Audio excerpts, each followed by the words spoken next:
ফাঁকা করে দেয়, ঠিক আছে। ফাঁকা করে দেওয়ার পরে এই যে ছিদ্রটা আটকে যায়, ঠিক আছে। এই ছিদ্রটা এই যে ছিদ্রটা আটকে যায়, তখন কিন্তু আর তেলটা আসে না। তেলের যে মাপ, সে তেলের মাপও কিন্তু আছে এই জায়গায়। তেলের মাপটা কই, এই যে খুঁটি দেখেন না, এই খুঁটির এই উপরে এইটুকু, এরপর যদি ওঠে তাহলে ওভারগুলো করবে, ঠিক আছে। যে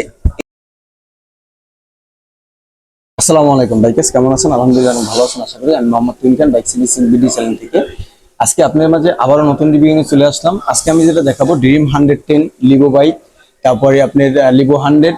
হ্যাঁ, ওই সবই তো একই, আমি ভুলে গেছে। এখন এই যে দেখেন, এই যে পিস্টনটা কোথায়? পিস্টনটা এর ভিতরে জ্যাম হয়ে এর মাইকটা থাকে, পিক আপ হাই হয়ে যায়। এটা কেন হয়? এর ভিতরে দেখেন একটা সাদা সাদা আবরণ। এই আবরণটা কিভাবে আসে দেখেন, এটা হচ্ছে গ্যাস লাইন। এই গ্যাস লাইন থেকে হয়তোবা এই জায়গায় যায়। আমি আজকে রিসার্চ করে বের করবো যে কোথা থেকে যায়।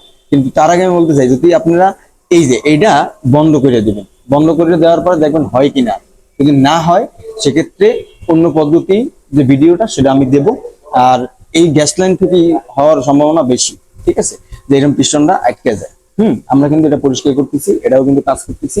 দেখেন, এই কইলা টুইলা পানি দিয়া ওয়াশ টাওয়াশ করিয়া তারপর কিন্তু আমরা সেটিং করবো, ঠিক আছে। কতটুকু ভালো হয় আমি জানি না, ইনশাল্লাহ ভালো হবে।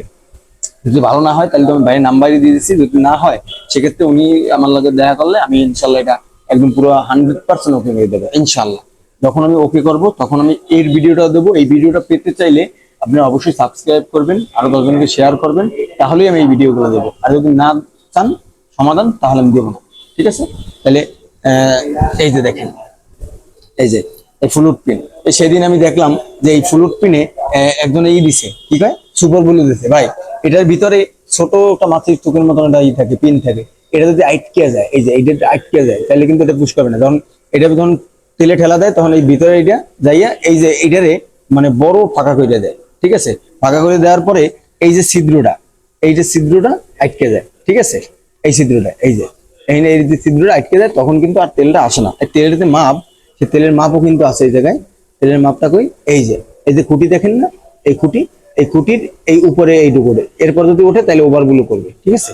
যে এই বিষয়গুলো জানতে হবে। একটা বাইকের কাজ করতে হইলে তার বিষয় জানতে হবে, আউট নলেজ থাকতে হবে, তার প্রতি ইচ্ছুক থাকতে হবে, ঠিক আছে। কাজ করলেই হবে না। হ্যাঁ, আবার যদি আমি কাজ না পারি তাহলে আমার এই কাজটা ছেড়ে দিতে হবে, যে ভাই আমি পারলাম না, অন্য কোনো ভাইয়েরা তা দেখান, ঠিক আছে। আমরা কি করি, না ভাই আমি পারবো এই সেই, কিন্তু আমি ক্ষতি করে দিই। এই ক্ষতিটা যেন না হয়, আমি প্রত্যেকটা টেকনিশিয়ানই বলবো এই ক্ষতিটা যেন না হয়। আমার কথা খারাপ লাগতে পারে, কিন্তু আপনি ভাইবে দেখবেন এটা অরিজিনাল কথা। ভালো থাকেন, আসি, আসসালামু আলাইকুম।